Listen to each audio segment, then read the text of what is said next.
Welcome to Gaming History 101. I'm your host, Morgan, and today my guest is Nolan. Hi, I'm Nolan Duncan. I am a junior at Marshall and also the co-president of the Dead Podcaster Society.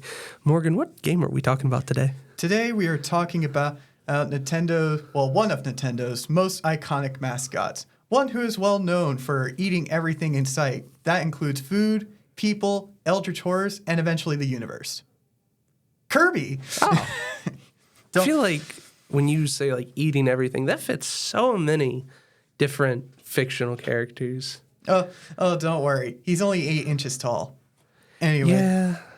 Anyways. He is a true short king. He really is. He is. Well, I have found out that Kirby is. Kirby is the true gender warrior. like seriously, you can look at Kirby all you want and go like, what gender is that? And then you're just like, you know what? It doesn't matter. Yes. So anyways. But we love our non-binary king. Yeah, our non-binary slay. Slay. Yeah. But anyways, back to the main point. So, today we're talking about a Nintendo icon, Kirby.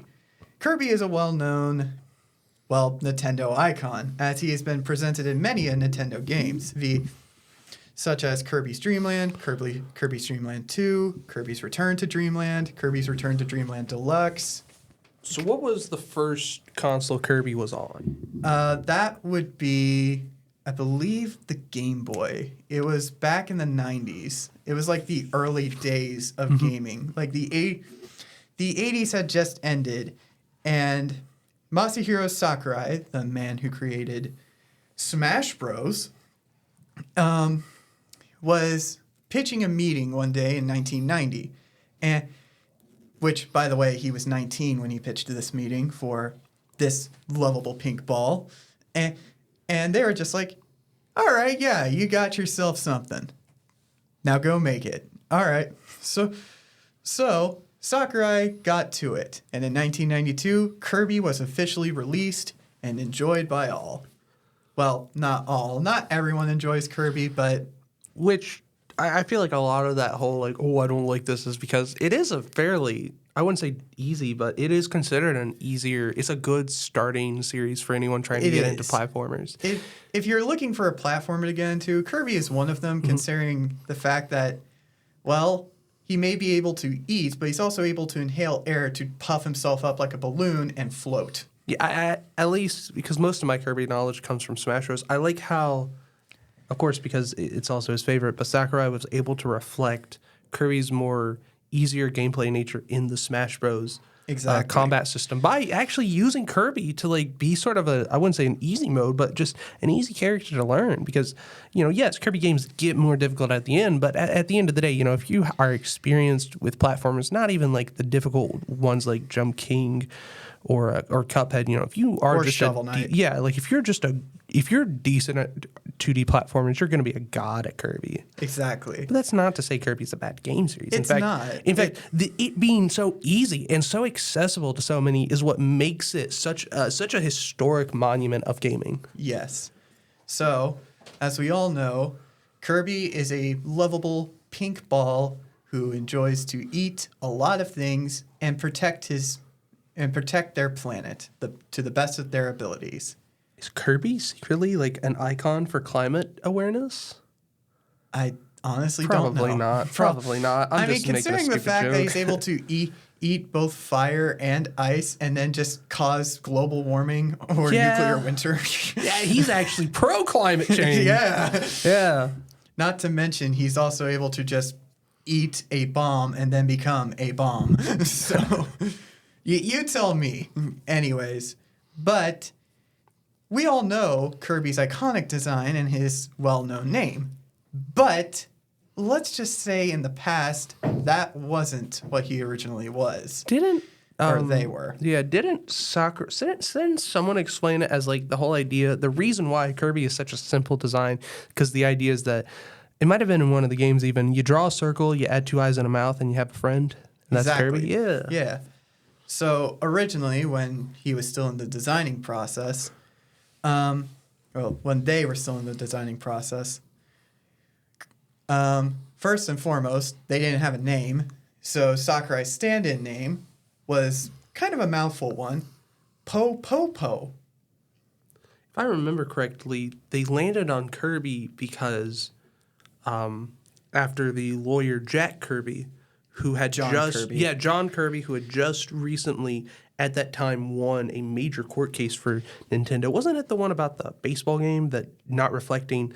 No. So what happened was back in 1982, Nintendo was officially sued for copyright infringement by Universal Studios. Universal was suing Nintendo over none other than everyone's favorite monkey wearing a tie, Donkey Kong. Oh, yeah. Oh, yeah. Oh, yeah. Oh, yeah. So apparently, Donkey Kong shared way too many similarities to another well-known Kong. Maybe you've seen him on top of the Empire State Building with a woman. So Universal officially decided to sue Nintendo for copyright infringement because in the game Donkey Kong Jr., not only is he on top of a building, but he has a woman with him. That's lame. That is super lame. Donkey Kong has a tie. I know. Well, this was before they added the tie. Or maybe they did have the tie and they did. Or maybe Universal just thought the tie looked stupid. So, anyways. But Nintendo, of course, needed to win this case. Otherwise, they would have to say a goodbye to their sweet, lovable Donkey Kong. So, they hired a lawyer. 7 days go by. And Nintendo wins the case. And officially, to show their gratitude to said lawyer, they promised that they would name a eventual character after him to show their gratitude. That lawyer's name was John Kirby. At which point Sakurai remembered the fact that, oh yeah, we promised that. I'm going to uphold that. So he officially removed the name Po Po Po and named Kirby. There were still a few more changes that needed to be made because Miyamoto, the man who made Mario and The Legend of Zelda, originally wanted Kirby to be yellow. A choice. Pea-colored. Sure, I guess. Especially if you're dehydrated. Yeah. Anyways. But Sakurai was just like, maybe not. I don't think a yellow puffball would be as interesting. Yeah. Let's make him pink. Why, though? Why pink of all colors? Well, it would have been more interesting because there are not a lot of, like, characters in video games who rock pink back then. Like, pretty sure the only one to have done it at that point was Birdo. I think what it came down to, the reason why there's not a lot of pink, especially because, look at Princess Peach, her entire thing is she's pink. And I think part of that is because, at least at that time, pink was such a heavily marketed towards women, girls and women. And so, and I'm pretty even though we've worked on improving that, video games, especially at the time, were very much geared towards boys unless it was a game specifically meant for girls. Exactly. Like, something I'll get into in the later podcast with Samus. But and plus Nintendo kind of knew this because when they marketed Kirby and then showed the box art, Kirby wasn't pink on that box art, and if he was a really, really pale version of it. Mm-hmm. I remember for a while, part of the reason why there's that black and white skin for Kirby and Smash is because I think for a while they were really, mainly because of the Game Boy's lack of color, of a color screen, they really did try to market him as a black and white character. Yeah, he was mainly a white puffball with little grayish black feet, and he just kind of roamed around Dreamland just being himself. So, but before they came down to that decision, Sakurai had one more thing to fix, and that was the accessories people gave Kirby, such as hair and teeth. I'm almost certain if Kirby had hair and teeth, he would not be as fun as he was. He would not look as cute as he was. It would be very disturbing. Show me them chompers, Kirbo. I know. No. You know how there's that upcoming like edgy Pac-Man game that was based off the Secret Level episode? Oh yeah. Hear me out. If they had it their way, if Nintendo wasn't afraid of being like making an M-rated game, which they're not, based off the that one visual novel series, the Famicom Detective series they have going on, I wouldn't be surprised if that Pac-Man game does well. Someone out there is going to try to do their own version of Kirby, but what if he was edgy Pac-Man with chompers? Show me them chompers, boy! Oh my god. I would probably play that, but just to see if it's bad. Yeah. I mean, that's why I'm going to go see the Minecraft movie. Oh, Lord. We got to do an episode on that one. At some point, Yeah. yes, I know. Maybe next time. Well, after Mario, because March 10th. Anyways. So, but just a quick question, Nolan. Do you know Yes. how many Kirby games there are in total? No. I'll give you a hint.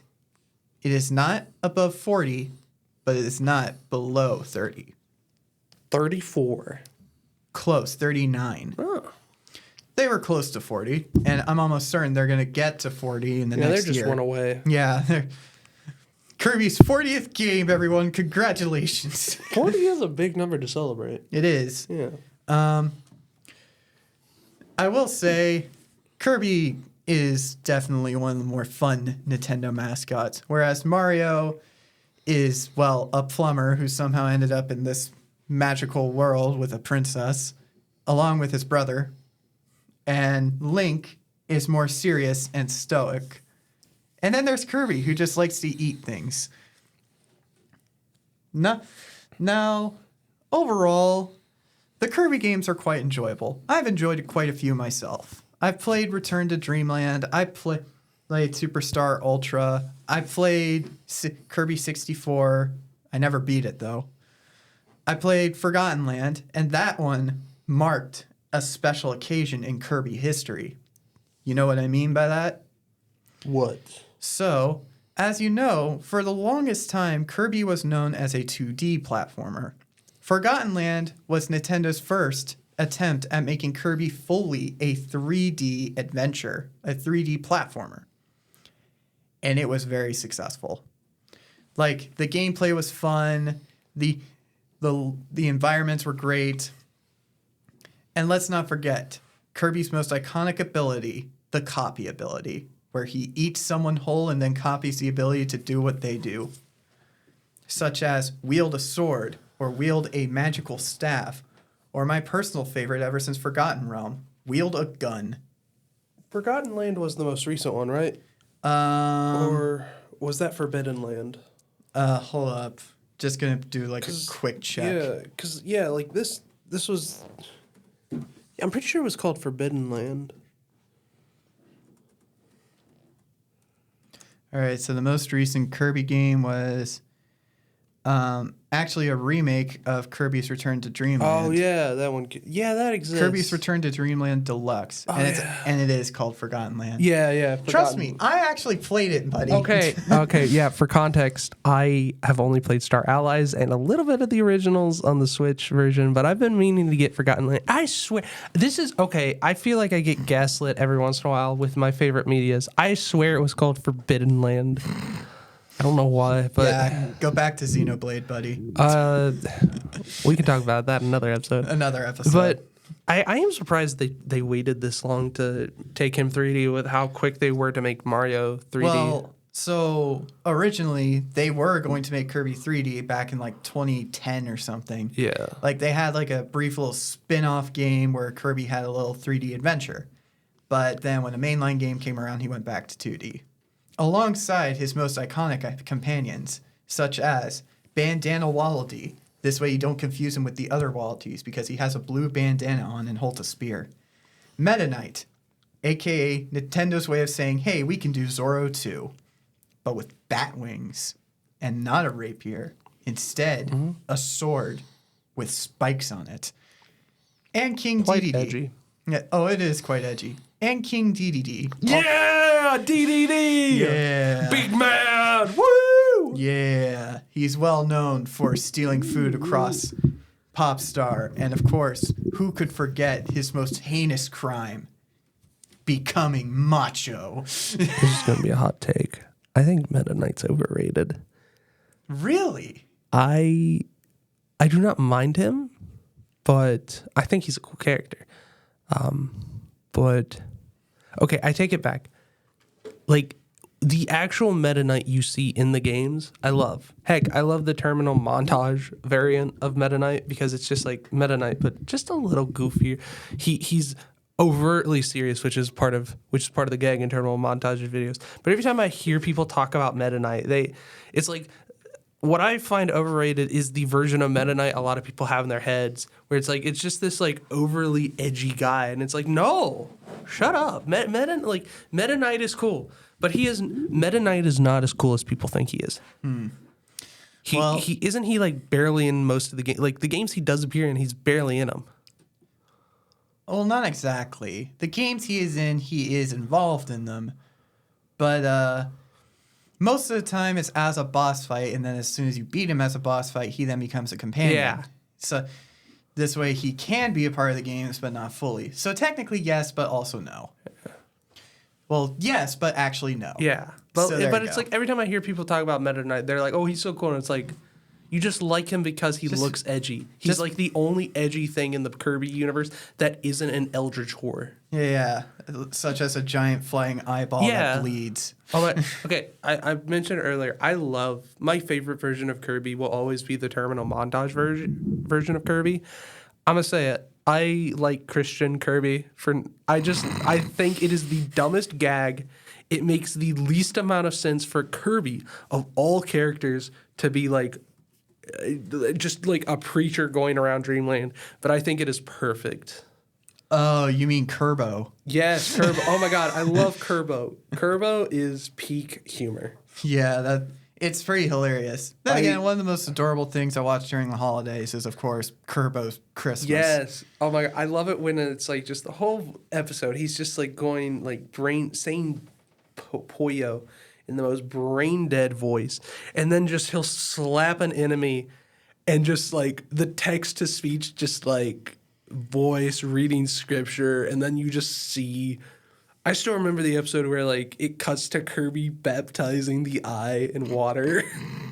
I didn't really watch a lot of Kirbo. You gotta watch them. Man. I know I should. Peak. I They know are I should. peak. I mean, hey, if I watched The Dancing Toothless at one point, I'm pretty sure I can watch Kirbo. Yeah, if you watch Dance, like it's that same type of humor of just like this should not be this funny, but it's because it is so stupid and like I mean like stupid in the good sense, not like in the brain rot sense. I mean, hey, if everyone can vibe to Driftveil City, why can't Toothless? Anyways, but so you've played Kirby, or at least A little one bit. of them. A little bit. So if you've played Kirby, then you at least know his copy abilities. Yes. I love the copy abilities. I actually think that's What one is thing. your favorite copy ability? Lord, it's been a hot minute since I. And don't just say a remember. basic one like sword or something. Say Trying to one that's remember. unique. God, I'm trying to remember which ones when I played Star Allies I really liked. I think I really liked the Zap one. Or it was either Zap or Fighter. I think those you are want my to be favorite. Ryu from Yes. Streets? Yes. I'm a Yakuza fan. The one thing I dream of is getting into random street fights with a bunch of jackwads. So you are right.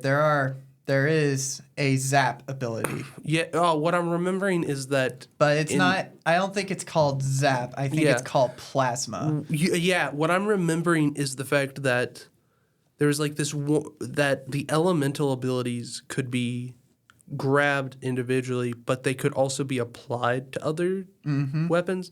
So Yes. like once again, what I'm saying is I think it was like I really liked the fighter class combined with plasma. Yeah, that's fair.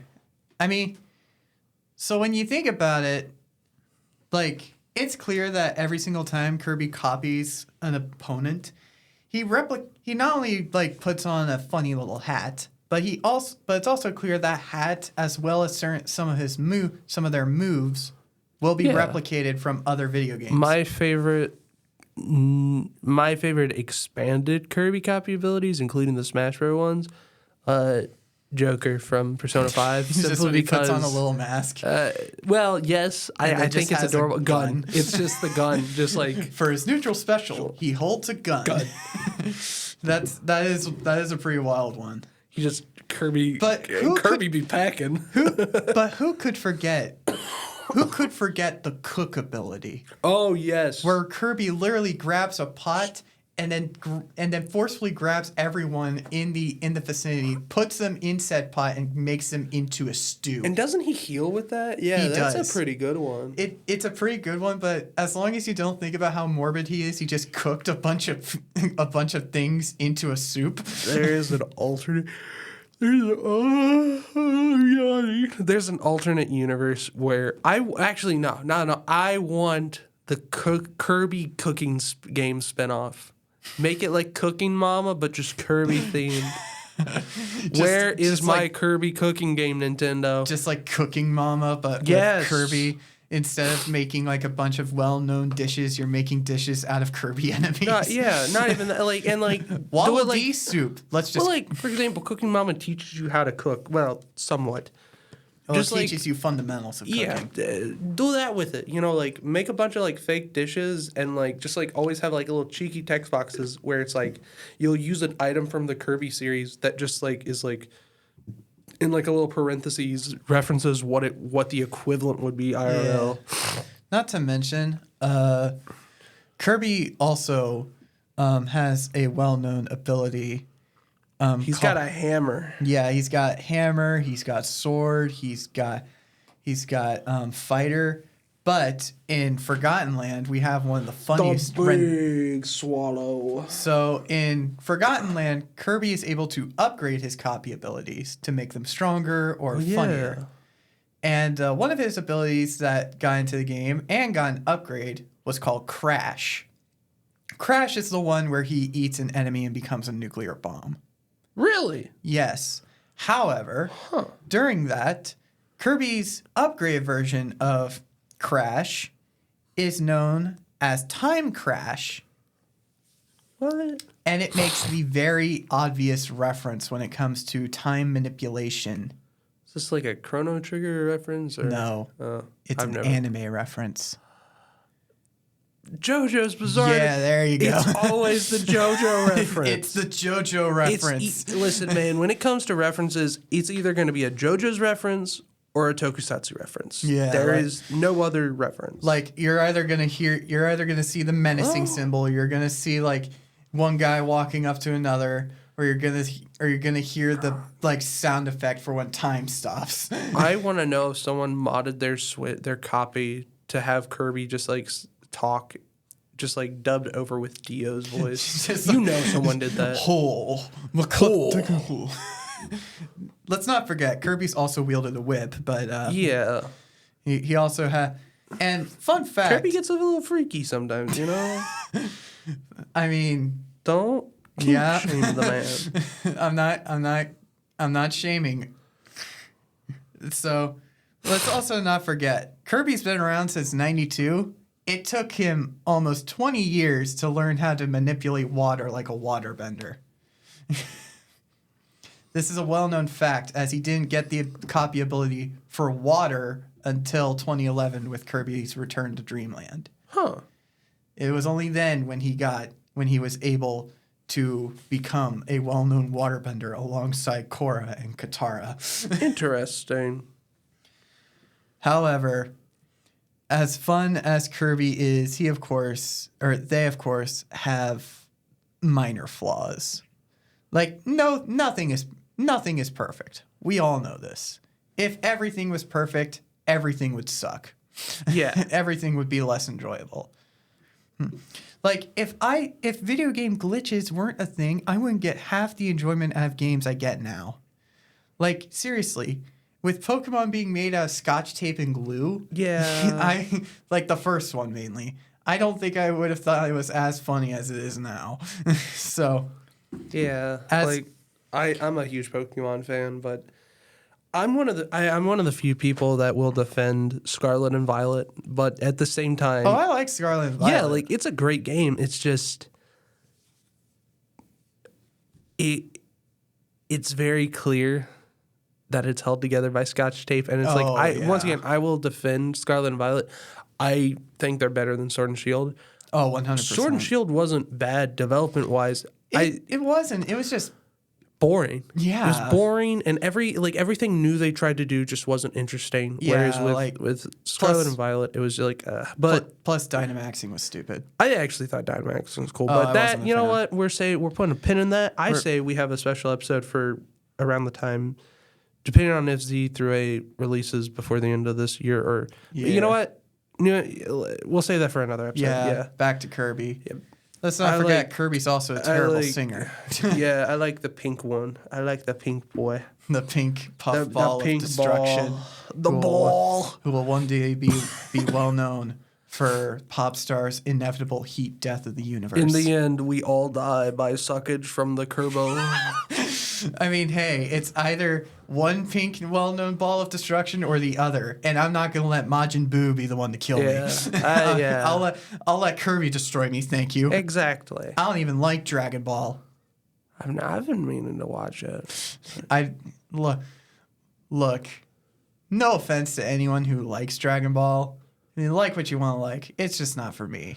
There are, just like all anime franchises, there are good Dragon Ball fans and there are bad ones. And the bad ones who are the ones who insist, who unironically do the Goku's solos meme. Yeah. Like, oh my god. one of my I do like Hear me Dragon Ball out. memes. What would happen if Kirby sucked up Goku? Who would win that fight? I don't know. I kind of want to know. I kind of want to know too. But Also, does Kirby ever get full? Like, have they ever confirmed? No. They have canonically so back in the past, Kirby had a cartoon known as Kirby Right Back at You, and in that cartoon, you eventually do get to see what Kirby's stomach looks like, and it is space, like literal space. You just see a amalgamation of space in Kirby's insides. Oh Lord. And not to mention the most important part. Guess what it's mostly full of? What? Food. So much food. God. I mean, hey, if the Kirby Right Back at You is one of those fun examples of this weird little thing of like when people talk about their first anime, a lot of people have to say, this was the first one I saw as a kid, but this is the one that got me into anime because just like Pokemon in the original One Piece dub, 4Kids just like loved taking animes and just like diluting them for like the child audience. And like I think Kirby Right Back at You was a really good example of that. Yeah. Whenever this was back before Western audiences were like allowed to witness anime at their true potential. Yeah. Like the original One Piece, like 4Kids version. They got rid of Sanji smoking for some reason. He instead had a lollipop. Yeah. But like what did the Kirby Right Back at You do specifically? I forget. I'm presuming it was just like change food or some stuff. Something, yeah. Yeah. I mean, there were times where it looked a bit concerning, but I don't think it ever got too bad. Yeah. Unlike One Piece, where one of Buggy's crew members went from black to white. Yeah. Yeah. Anyways, so yeah, Kirby's a well-known, cute little guy who just loves to eat everything. And if you ever stand in between them and their food, you will not stop them. They will eat you. No stopping that man. They will eat you. And like it will take a literal second for Kirby to just open their mouth and for you to just go into the black hole that is Kirby's stomach. Imagine being one of those enemies. Specifically, because here's the thing, like how do we know if the Kirby Right Back at You show is like how canon that is? It's been a while since I last watched it. Because like if it is, it must be like a trip, just like knowing you're stuck in this ball's stomach for eternity. Yeah, well, they gave us like a vision, not like a literal like someone just jumps into Kirby's gut. I'm presuming there's some Waddle Dees surviving in that like newfound cosmos just off the food that Kirby. What I sends recall down. in the cartoon is that Kirby didn't really like the cartoon was very specific because what happened was that King DDD ordered giant monsters rather than just regular ones, and every single iconic Kirby enemy, such as Fighting Joe or Bonkers, would just appear in an episode or two and then disappear, just as like a little nerd reference. Yeah. Like seriously, Bonkers showed up in one of the episodes going door to door to people asking if they had seen Kirby, at which point if they had said yes or no, he would simply say thank you for your time and then bow down to them as a show of respect, but then accidentally hit them on the head with his hammer because he had his hammer on his back. Yeah. And then Fighting Joe had like a whole thing going on. I couldn't remember what it was. Like I said, it's been some time. Yeah. But yeah, that's Kirby. They're a pretty cool guy. You can call Kirby whatever you want to call him. Like there's no technical right answer. There are people who say he, there are people who say she, there are people who say they. Yeah. All that matters is that Kirby gender does not matter. Kirby is the gender. Kirby is gender. Yes. New gender reveal, Kirby. It's like one of those videos it's where... like that meme where the guy's like, gotta love Kirby, my favorite gender. Yeah. Or, I forget how that goes. I remember like there's a bit where someone was like at a gender reveal party and they were talking about how the cake was green and then suddenly Shrek was there. Oh gosh. It's just... Lord have mercy. Yeah, I know. And I'm just imagining that, but when they say it's pink, it's just like, it's a girl, and then the wife is like, no, it's not, and then it just pans over to Kirby. It's like Kirby standing off on the side, just ominously. Just like standing on the counter, being 8 inches tall. Yeah. So what else you got to teach us about Kirby? Well-known fact about Kirby, there was one time when he became literally 2D, as in flat. And by that, I mean the time he became yarn. Yarn. Kirby's epic yarn, everybody. Yeah, specifically around like the Wii U era, they really got inventive. Yeah, they got inventive with Kirby. Creative. Like, honestly, experimental. Epic yarn wasn't as enjoyable, but I still loved it. It had very peaceful, very nice music. I thought that the whole... Because, like, in Epic Yarn, Kirby being literally 2D and made of yarn got rid of their black hole stomach, so he couldn't eat anything. So he had to transform into stuff like a car and a parachute. Without Epic Yarn, we wouldn't have had the masterpiece that is Yoshi's Woolly World. Exactly. Well, I haven't played that one. I haven't either. I just know it's a good. I just know it's a good game. You just heard it's a good game, and you're just and like, hell. Listen, man, my first amiibo was Woolly Yoshi. Yeah. Well, I can't recall what my first amiibo was. It was probably like Meta Knight or something. Probably was. Yeah, I just remember as a little kid, whenever I played Smash Bros. Brawl, I'd always play as Meta Knight, unknowing that he was broken. I have a buddy who, every time we play Smash Bros. Together, because this guy does not play Smash, he got a Switch 2 years ago, and I think I've seen him use it like twice. But I mean, Switch like, ain't for everyone, you know? Yeah, but it's like every time we play Smash Bros, he insists on playing Kirby, but specifically, he always chooses the black and white Kirby skin because he's just like, this is my depression Kirby. I'm like, yeah. It kind of reminds me of like when Sora was introduced, and then they were just like, hey, look, it's the Sora from Timeless River hanging out with black and white Kirby, guys. Yeah. Yeah. Definitely no sad jokes will be made there. No jokes about depression. I feel like we got to have a whole episode on Kingdom Hearts because I've only played the third one. And parts of the mobile game. I'm well ahead of you. Yeah. I'm well ahead of you. For context, he's wearing a Kingdom Hearts hoodie. Yeah. But I literally, like, last night, I started a critical mode run of KH2. Oh, nice. Usual run, glass cannon mode. Nothing can go wrong. Everything went wrong. So is that all we got on Kirby today? Yeah, that's all we got. Next time. Real quick, would you like to give us a little idea of, what we can expect to see from this series going forward? Well, what you can expect is me and most likely a guest of some kind, maybe a co-host, and we shall be discussing games every now and then. And the topic will always be something like a game franchise or a video game genre. This way we can cover more than one genre, than one franchise. Like if we were talking about JRPGs one day specifically, like we could talk about not just Final Fantasy. I feel like the genre, when you're talking about just a genre, that will benefit from a bigger. You might have more than just one guest. Yeah. Whereas with a specific game, you might have one or two guests. Yeah, exactly. And we'll have a packed house for future episodes. Yeah. Maybe.